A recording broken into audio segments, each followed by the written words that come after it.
So, you wake up one morning thinking, today will be peaceful. But no, your neighbor, Mama Imwetia, is at it again. Madam, easy now. You go kill this pikin. Welcome to My Mother is a Witch. Not my mother, her mother. A Nollywood movie on Cover TV that proves to us that if you beat a child with one hand, they might just slap the second hand that you are trying to drag them back with, or even bite itself. You are not a mother, you are a witch! This movie follows Imwetia, but she prefers Jess. Girl, please, Imwetia it is, a fashion designer for British Vogue, living her best life in the UK. Then out of nowhere, her phone starts buzzing non-stop, and it's from Nigeria.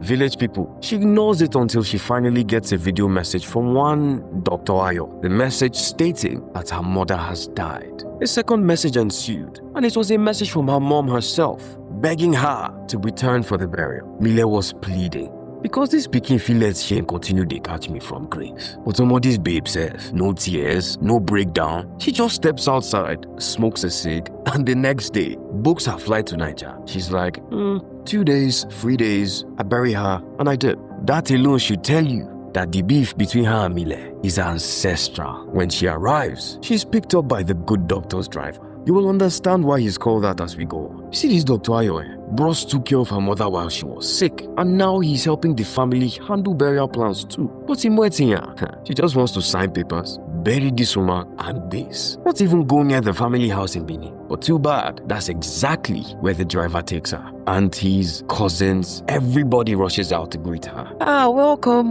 your hair is fine. Hey, sorry about your Mile. You can see she wants to open the ground and dive into it. I mean, this is the same house she grew up in. Yet, she won't even step inside. Dr. Ayo goes to fetch the documents, while more aunties come to greet. On the drive to the hotel, we learn that she and her mom haven't spoken in an astonishing 12 years. 12 years? Not even hello. No contact. Ayo even had to track her through friends on social media. He's here praising her mom as a wonderful woman. And Imwetia is just there like, is this guy for real? When he drops her off, she even forgets the food her aunties packaged for her, not even turning back to answer any of his calls. If only she knew what she just did for him. Don't worry, everything will make sense soon. This girl was serious about not wanting to be here. That she wanted to bury Mama in a cemetery. You know the way they do it in the abroad. A whole Benin woman. You want to test ghost power? Mama go flog you waiting not good from grave, my dear. But Imwetia, nothing consign her at all. The next day, she walks into the local hospital where Ayo works to sign off paperwork. And gang, Mama appears and calls her Imwetia. This babe almost jumped out of her skin. Babe, rest first. So guys, get this. Her mom never died. She was seriously ill with cancer. And together with Ayo, they planned this little fiasco to bring her back home, just so she could see her daughter one last time. Even the aunties were in on it. The driver that brought her from the airport, he was in on it as well. Yesterday, when they told her to come inside the house, Mile was inside. Kasala for boss. Imwetia won't craze. She came all the way from the UK for a lie. She screams, says that's not her mother. She even pushes her away and storms out in the rain. She only came back when Mile fell and hit her head. She proceeds to pay her mother's bills and they all return home. Ayo explains how cancer caught them off guard, how her mom worked herself to stress, saving to travel to the UK just to see you in Imwetia. Even when Mile had no money, her aunties paid hospital bills with food. And for all intent and purposes, Ayo loved it so much. Anyway, Imwetia, I want to know, why do you hate your mother? She didn't like that question too much, and she stomped out to catch some air and maybe smoke some more cigarettes. But she might need something much stronger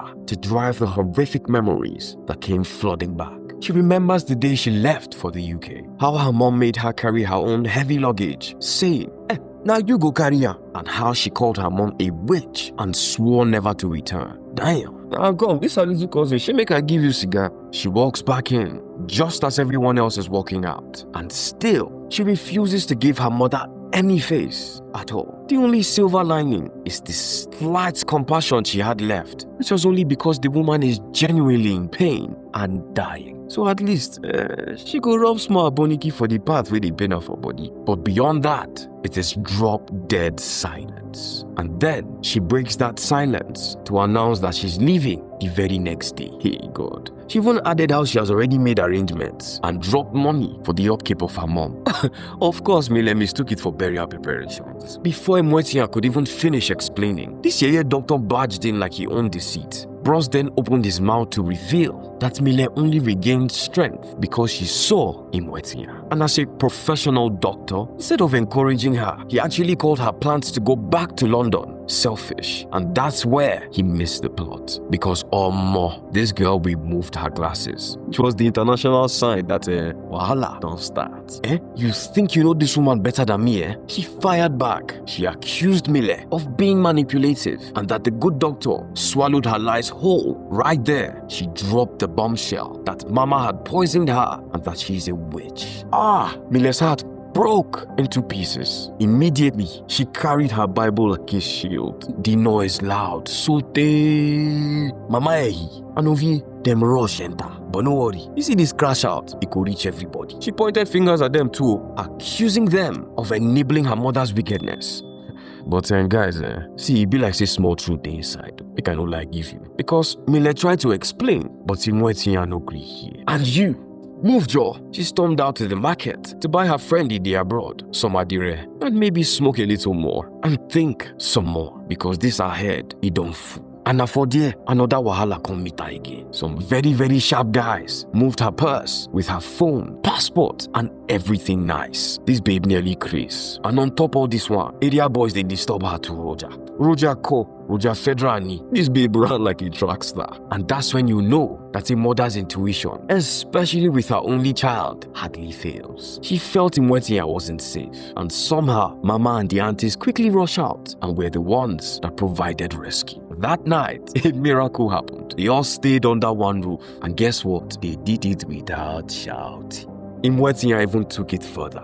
She boiled water for Mile. Chai, this one sweet me. But that's where it ended. Because in her dreams, she keeps reliving those moments. One in particular, where she was 19 and drunk in love. But seriously, guys, she wanted to marry one area boy named Gabriel. Lie. Mile no gree. Emwetia even claimed this because Mile was bitter and unhappy. You dey mad? Mile fired back. No child of ours was going to waste her life like that. In the heat of the argument, Emwetia drops another bombshell. She had already done the kerewa, and now she's pregnant.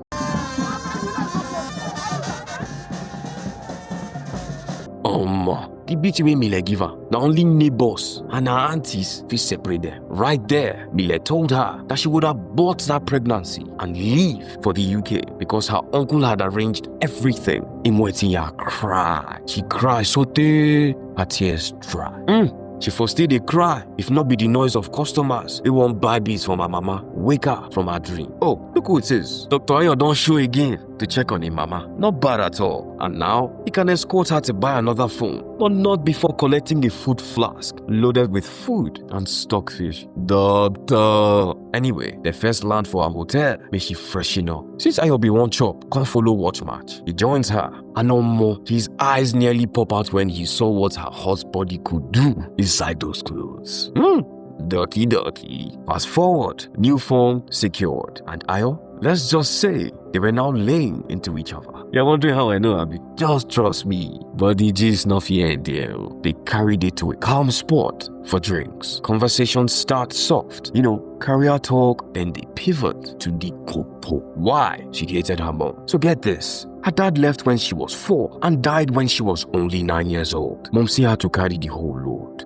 Single mom level. Running a small bit business with a broken heart that she never ever healed from. Just so her daughter wouldn't end up like her or worse. Their paths were different. Hers was education and Mile's was bead selling. But 2 years after secondary school, money dried up for good and the university seemed out of reach. And that's when Uncle Patrick from her father's side entered the fray, promising to send Emwetia abroad. And you self know how family from that side they behave. See, don't blame Mile say she no trust her because mama knows best. I be no be so dem talk. But Imwetinya get mind. The question be there. Believing Imwetinya was taking their side. Now so she change am for the small girl o. Any small thing wey the girl do, from this point onward, in the vex Mile. Temper dey boil like the soup wey Imwetinya put plenty salt inside. So the mama carry slipper stone her. But you see all this verse, e worse when Gabriel enter the picture again. Yes, so that her boyfriend. Big boy, just strolling into mama's compound. Yes, who you be now? Who you dey find? This grown man talk saying they find her 18-year-old daughter. Ha, next thing, Imwetinya was jumping on him in front of Mile.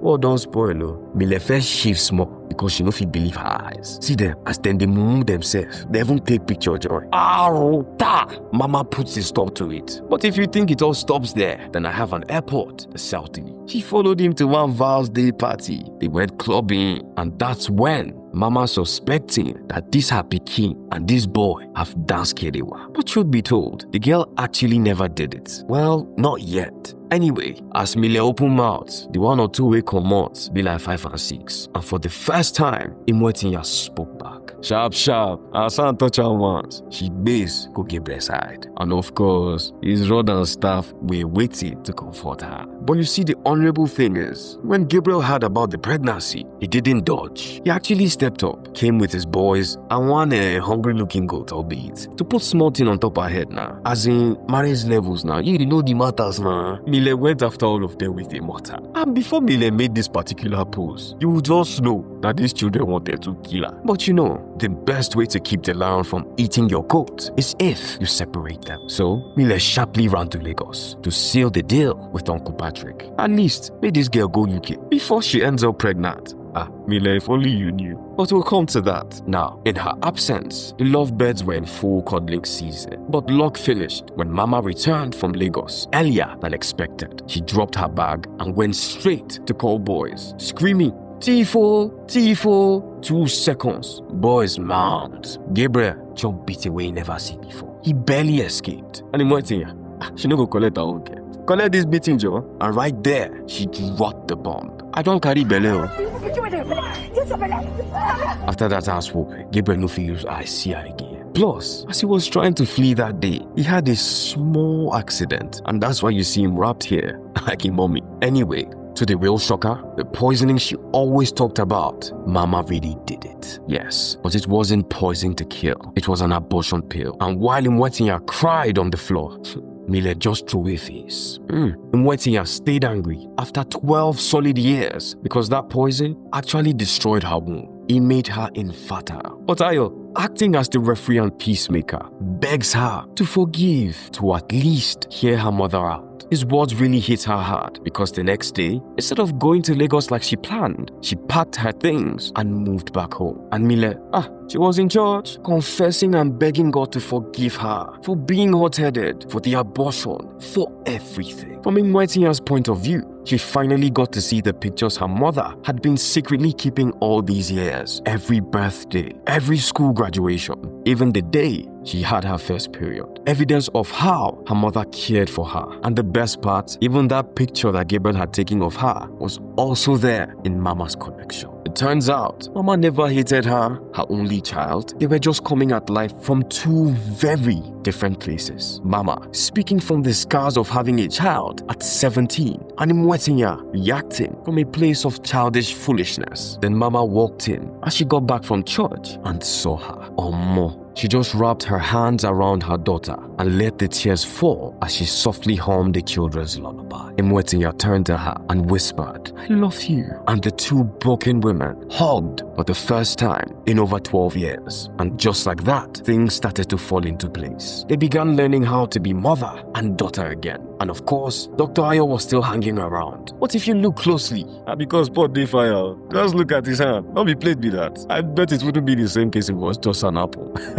Anyway, one day, little Ovie came running to her with a book, and inside, her missing passport she had lost when taking a smoke the other day. The following days were filled with rare bonding moments with Mile, stringing beats together, laughing during one of those rare never don't bring light moments, and even attending weddings side by side. She was glad she did because sadly, Mama suffered another attack. This time, it wasn't good.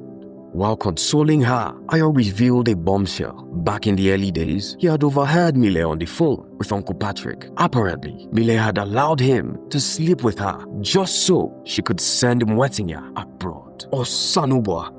That was why Mile had been so harsh about sending her away. She was drowning in regret and shame over what she had done. Mile was scarred. The revelation cracked Mwetinya's heart wide open. For the first time, she saw her mother through the eyes of appreciation and deep regret. As the priest prayed and blessed her, she apologized again and again, saying she loved her. But before Mile could respond, her body went cold. Shortly after, Mile was laid to rest. And on the day Mwetinya left for the airport to finally depart Nigeria, guess who she saw? Gabriel. Yes, sir.